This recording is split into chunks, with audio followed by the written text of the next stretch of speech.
Bantu, subrek, like dan komen ya teman-teman. Terima kasih. Ya, selamat malam Bang Puja.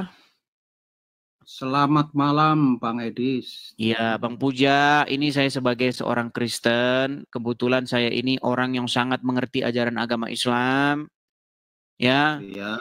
Di mana saya telah mempelajari agama Islam itu kurang lebih selama 13 tahun. Nah, di sini saya ingin memberikan sebuah informasi kepada Anda bahwa Al-Quran Anda itu memerintahkan kepada Anda untuk beriman kepada kitab-kitab yang sebelum Al-Quran. Iya betul Bang. Nah, masalahnya kenapa umat muslim di rumahnya malah yang ada itu kitab-kitab yang sesudah Al-Quran.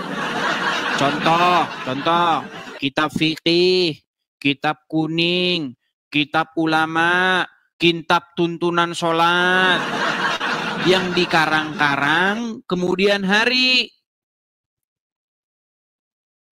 Terus pertanyaan gimana?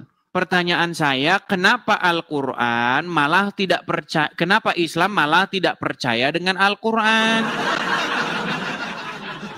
Apakah Al-Quran menyuruh Anda beriman kepada kitab-kitab yang sebelum Al-Quran atau yang sesudah Al-Quran?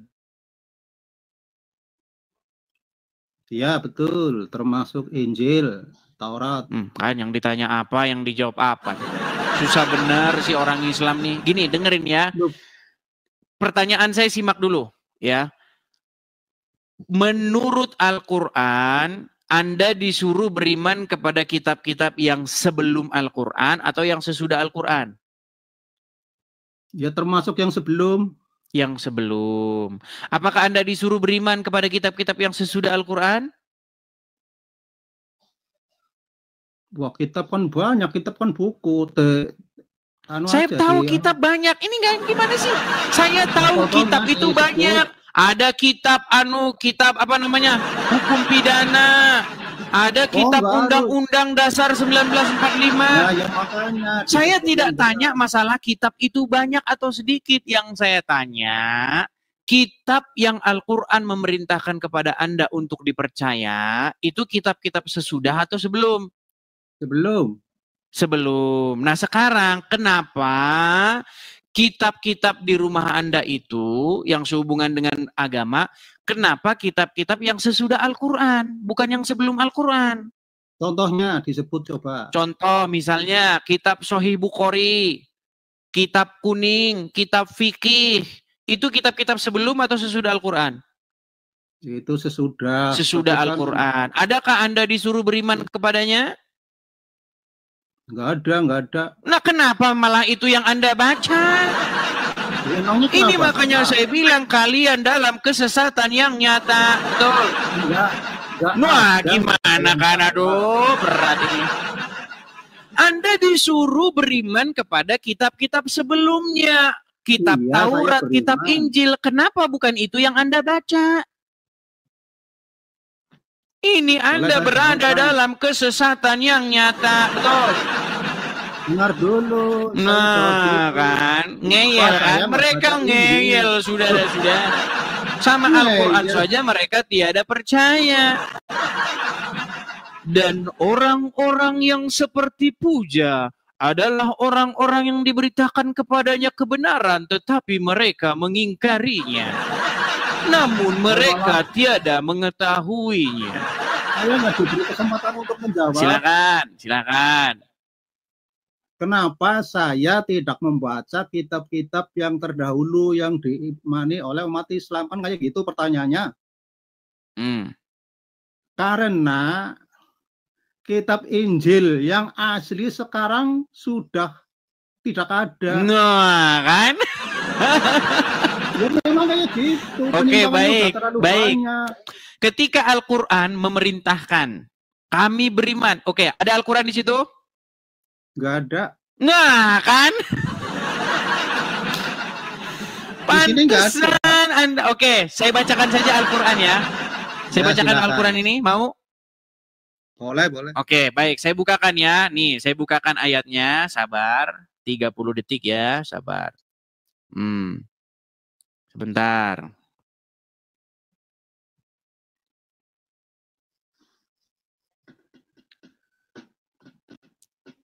Nih ya.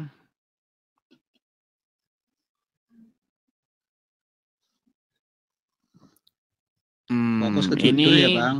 ya, ini fokus ke sini. Nih, Iya, kita iya. akan buka misalnya di dalam Quran, ya.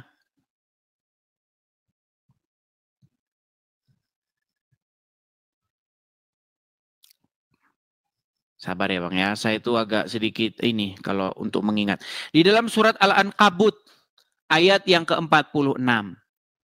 Apakah perlu saya tampilkan di layar atau saya baca saja? Bacakan aja, Bang. Saya bacakan. Artinya, surat Al-Ankabut ayat 46. Dan janganlah kamu berdebat dengan ahli kitab, melainkan dengan cara yang paling baik, kecuali dengan orang-orang yang zalim di antara mereka. Dan katakanlah, nih, ini Anda disuruh mengatakan ini nih. Bukan mengatakan kitab sebelumnya sudah palsu. Nih, kami telah beriman kepada kitab-kitab yang diturunkan kepada kami dan yang diturunkan kepada kamu. Tuhan kami dan Tuhan kamu adalah satu dan hanya kepada Dialah kami berserah diri. Ini Al-Quran mengatakan. Kami beriman kepada yang diturunkan kepada kamu. Berarti kitab apa itu? Oke lah. Nah, malah Anda palsu-palsukan. Aduh, ini Anda nekat yang nyata. Ya, terusin aja. Makanya Anda ini dengar, Anda ini korban daripada ulama-ulama Anda yang tukang. Belum. Sebentar. Ini ceritanya begini, saya kasih tahu asal usulnya. Ceritanya, jalannya begini. Dulu, zaman dahulu, ulama-ulama kalian itu, ya kan?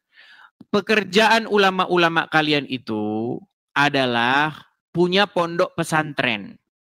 Iya, betul. Nah, ketika mereka punya pondok pesantren, mereka itu pengen banyak santrinya. Supaya apa? Supaya salah satunya mereka itu punya pekerjaan, punya penghasilan. Nah, ketika mereka mengajarkan di pondok-pondok pesantren supaya kitab-kitab mereka laku, ya kan? Supaya kitab karangan mereka itu laku dan dibaca orang. Mereka harus mempromosikan kitab-kitab itu. Nih, kitab ulama ini, kitab ulama itu, kitab ulama fulan, kitab sebentar.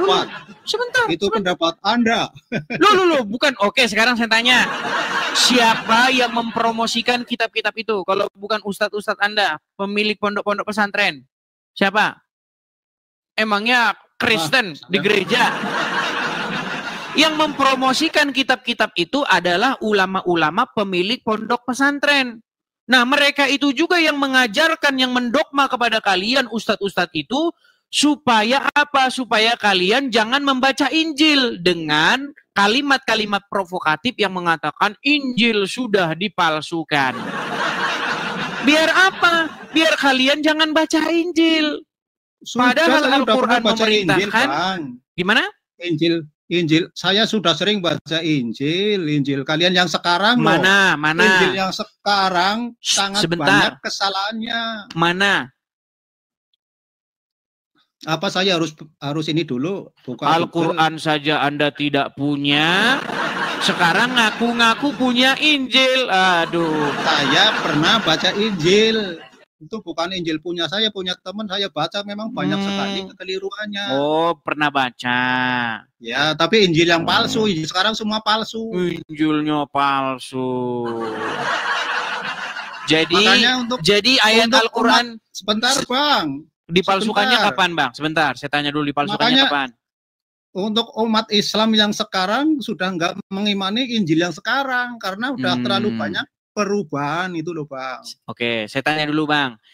Perubahannya diadakan kapan? Oh, sering sekali, Bang. Iya, kapan diadakan perubahannya? Saya sudah sering baca, saya tahu, tapi saya nggak hafal. Nah, ini namanya orang menuduh tanpa ini. Ditanya kapan dipalsukannya, tidak bisa jawab. Oke, dipalsukannya sesudah zaman Muhammad atau sebelum zaman Muhammad? Tidak bisa jawab, bukan berarti tidak ada pemalsuan. Ya, Cuma tugas saya Anda tidak ingat saja. itu namanya fitnah yang nyata. Enggak fitnah. Enggak fitnah, banyak sekali. Contoh misalnya, kejanggalan. Sebentar, gini, sedikit ini penting nih. Dipalsukannya sesudah Muhammad lahir atau sebelum Muhammad lahir? Ya sesudah lah. Sesudah Muhammad lahir. Iya betul. Tahun berapa dipalsukannya? Aduh, saya nggak ngapalin tahunnya. Yang jelas saya baca di Google saja kan memang banyak. Oke lah, baik. Kalau Anda fitnah terus ya, Anda saya turunkan di bawah. Sumpah saya nggak fitnah, sumpah. Fitnah terus Anda ini. Bantu, subrek, like dan komen ya teman-teman. Terima kasih.